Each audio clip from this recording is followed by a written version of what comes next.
A local couple is recounting the devastation of losing their daughter to a life of drug addiction and sex trafficking. As part of our No Child Sold series in partnership with Ransomed Life, they are sharing some of the lengths they went through to rescue their daughter from the streets. It's a life our world was spinning out of control. No parent should have to experience. How do we make sense of this? All of a sudden we've got, she's on Craigslist and I'm like, what do I do with my daughter? Their daughter, who we are only identifying as Britta, dropped out of college when she was 18. At that point, she was homeless, basically living in different homes. The couple is talking about how they lost Britta to a life of drug addiction and sex trafficking. She would call these people her friends. Her devotion to the people that are hurting her. She definitely left many times trying to make the right steps. The only time she was showing that she wanted to return to these difficult things was just after back with drugs. Elsa and Charles are recalling some of the rescues to save their daughter from the streets. One of them in Los Angeles, face to face with a trafficker. We want our daughter. This is another one where we're fighting to get our daughter back from another brute that's got our daughter. Charles goes to try and rescue our daughter again. This big muscle guy beats my husband, beats and beats and beats and beats and beats him, and Charles just takes it. Takes the beating nonstop until the guy is tired. And then he says, okay, now give me my daughter. Britta's in the shower, drugged up. And he's like, hey, Dad. And so he just wraps her in a towel, puts her in the car and picks me up. And we go to the airport. The rescues went on for 6 years. Elsa and Charles say the drugs kept Britta going back. She told me a story of, Dad, I locked myself in the bathroom so I would not go get drugs, and it was killing me all night to stay in the bathroom. She would tell stories like that, so the addictions can be so strong. Britta was only 24 years old when she died of an overdose in Florida. The couple is now raising awareness with other parents on the dangers and the challenges they experienced. We're talking about things that happen very subtly over the course of time. So as far as the education, it is so important that all parents are hearing. These are things every one of us needs to learn. We were intentional about every zip code we ever lived in. When Britta was in addiction, I ended up walking the streets with a lot of addicts. And I found out that the prostitutes and the drug addicts are somebody else's daughters and somebody else's sons. They're real people that are hurting. It's a reality children and teens are victims of every day. So the perpetrators know if they can get somebody hooked on drugs, that's why we have to be vigilant. Nonprofits like Ransomed Life are on a mission to share resources with families and support survivors through counseling and mentoring. They trust this person that they're communicating with.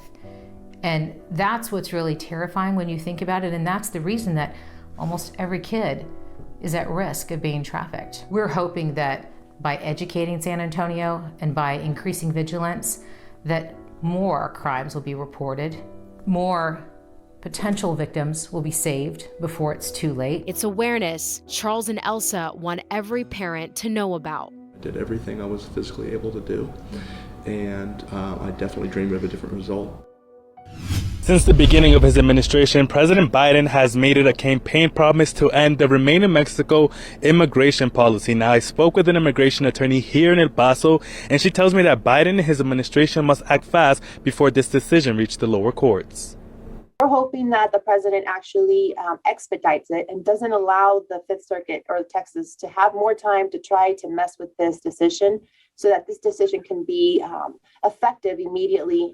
With the Supreme Court ruling ending the MPP program, the Biden administration now has a chance to remove the program altogether. The Biden administration immediately acts to turn this into law and codifies this so that it stays as it is and it doesn't give another president the right to change this. Marisol Castro is an immigration attorney, and she says the Biden administration must move quickly before the decision reaches the lower courts where it could possibly be reversed. They've lost their power for injunction. In the last couple of rulings, the Supreme Court has said that the state did not have the right to have that injunction in place. So without that, I think they're going to have a hard time stopping this. As for what happens now, asylum seekers who are under the MPP program are allowed to enter the United States to wait out their asylum cases. We're going to have to find a way to bring our clients in little by little and make sure that their cases get taken out of the MPP docket so that they can be paroled into the country. Castro says there won't be an overwhelming amount of asylum seekers in the borderland because most have moved on to different parts of the country where they have family or sponsors. Glad that my clients will no longer suffer in shelters and in the streets of Juarez, which is one of the most dangerous cities in the world. Reduced border enforcement would lead to dire consequences. Just a day after this fiery call out of President Joe Biden, Governor Greg Abbott is now pointing his finger at the U.S. Supreme Court. He provided this statement, slamming the court Thursday after justices ruled Biden legally ended the Trump-era Remain in Mexico policy. It requires some asylum seekers to stay in Mexico instead of the U.S. while waiting for their hearing in immigration court. Texas Republicans have been among the most vocal in their opposition to this decision. The Biden administration is openly having people come to this country, as many as they can get here as fast as they can.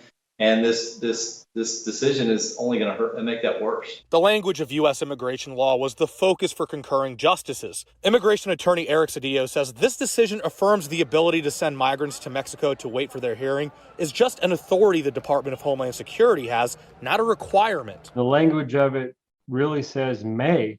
So it's discretionary. The agency has the ability to do either. So they weren't in violations. Immigration advocates praise this decision. We're overjoyed and thrilled with the decision. It means safety and security for asylum seekers. This also opened the door to the possibility that the Supreme Court may eventually rule Title 42 can end. This is another Trump-era policy blocking all migrants from seeking asylum to prevent the spread of COVID-19. Biden set an end date for May, but a federal judge ruled it had to stay in effect for now. Thursday's decision could indicate how the Supreme Court feels about that case if it gets to them. What the actual opinion today kind of says is that the administration has the ability to do what it's done for a long time, allow its agencies to end a program. We are optimistic that the Supreme Court will handle Title 42 just like its sister policy of Remain in Mexico.